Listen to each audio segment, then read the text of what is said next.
చదివితే పాపము నుండి విమోచింపబడి నీతికి దాసులైతిరి. ఇందుకు దేవునికి స్తోత్రం. మనము పాపము నుండి ఏం చేయబడ్డాం? విమోచింపబడ్డాం. మనం దేనికి దాసులమయ్యామంటే నీతికి దాసులైతిరి. దేనికి దాసులయ్యారండి?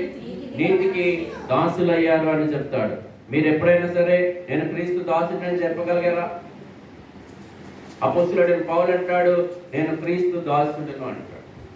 మనం దేనికి దాసులు? ధర్మశాస్త్ర దాసులు ఉన్నాము. పాపానికి దాసులమా? శాపానికి దాసులమా? రోగానికి దాసులమా? దేనికి దాసులు? మనం దేనికి దాసులుగా ఉండకూడదని ఆయన ఏం చేశాడంటే పాపం నుండి మనల్ని విమోచింపబడి నీతికి దాసులుగా చేశాడు. ఇందుని బట్టి దేవునికి స్తోత్రం చెల్లించాలి అని చెప్తా ఉన్నాడు. తర్వాత అదే రోమపత్రిక 7వ అధ్యాయము 6వ వచనంలో అయితే అంటున్నాడు, ఇప్పుడైతే దేని చేత నిర్బంధింపబడితేమో దాని విషయమై చనిపోయిన వారమై ధర్మశాస్త్రము నుండి విడుదల పొందితిమి గనుక మనము అక్షరానుసారమైన ప్రాచీన స్థితి గలవారము కాక ఆత్మానుసారమైన నవీన స్థితి గలవారమై సేవ చేయుచున్నాము. హల్లెలూయా, హల్లెలూయా.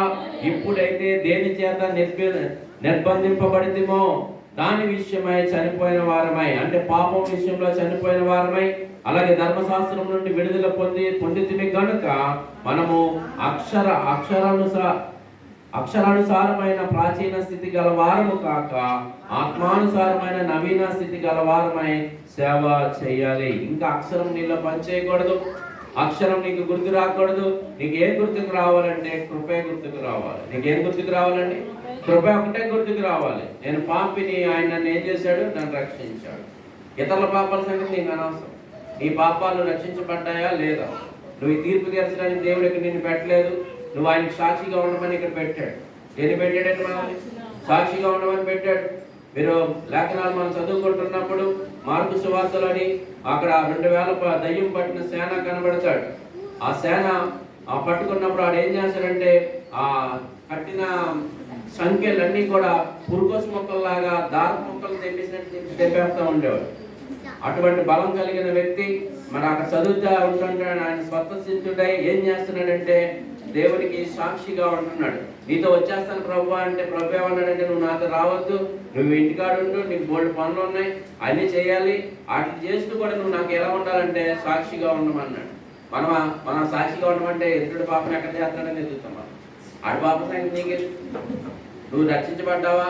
నువ్వు విడుదల పొందావా లేదా?